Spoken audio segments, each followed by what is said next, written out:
I, Ruskyle Howser, had the best job in the world. I was a team teacher at a Tokyo public high school. I wasn't a real teacher. The Japanese teachers did all the planning and the paperwork. My job was just to talk to the students. And it was so much fun. But then one day I was teaching with the very serious Yamashita-sensei when a miracle happened in our class. A student raised her hand to ask a question about English. This had never happened before. I stopped and began to answer her question when Yamashita-sensei cut me off and returned to the lesson plan. I asked him about it later, and he said something that I have never forgotten. He said, "We have to stick to the plan. Looking like well-organized professional teachers is more important than anything the students actually learn." I couldn't believe it. What kind of teacher was this guy? Soon after that, I began to study for my master's degree in education.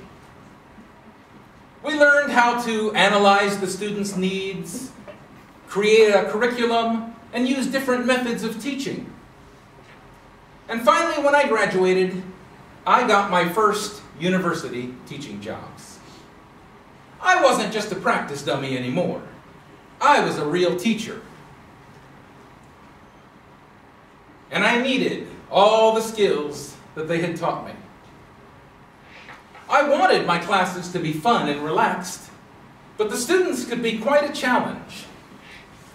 I had one student named Hiroki who loved to talk to his friends. Always. He was a good kid. I liked him. But he drove me crazy. I tried joking with him about it.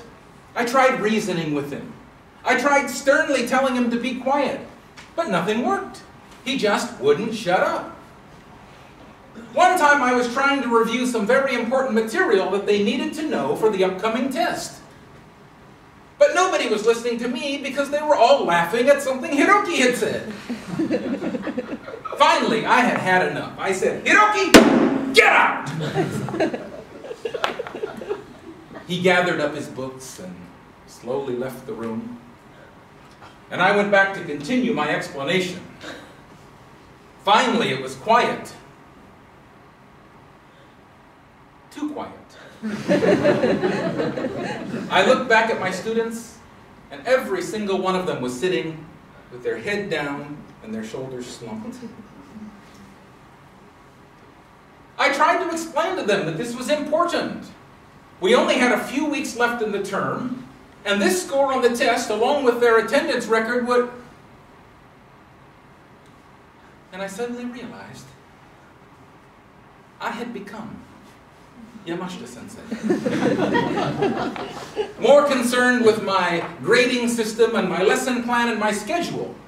More concerned with looking like a well-organized professional teacher than I was with my students. We have a saying, nobody cares how much you know until they know how much you care.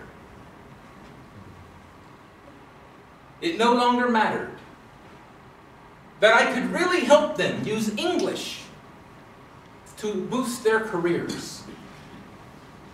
It no longer mattered that I really wanted to help them build richer, more rewarding relationships with people from other cultures and other countries. It no longer mattered because I had lost their trust. And without that, I couldn't teach them anything. I thought long and hard that weekend, and the following Monday, I threw away my lesson plan. and I spent the rest of the term just trying to get the students, including Hiroki, to talk about themselves and their lives.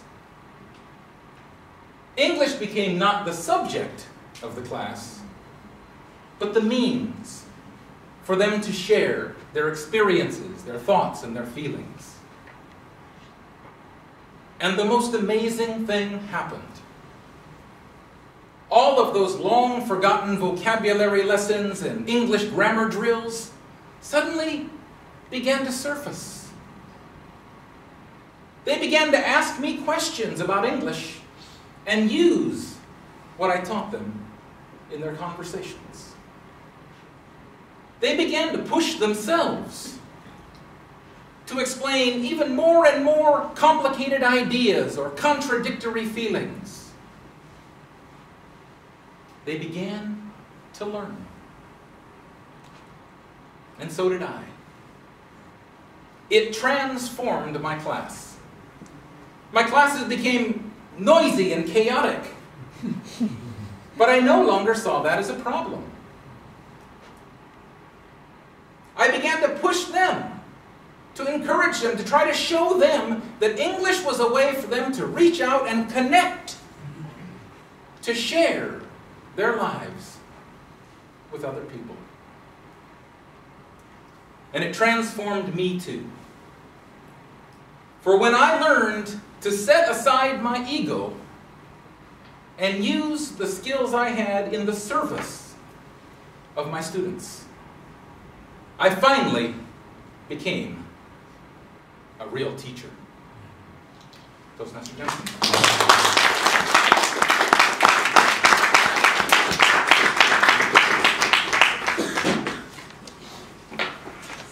All eligible contestants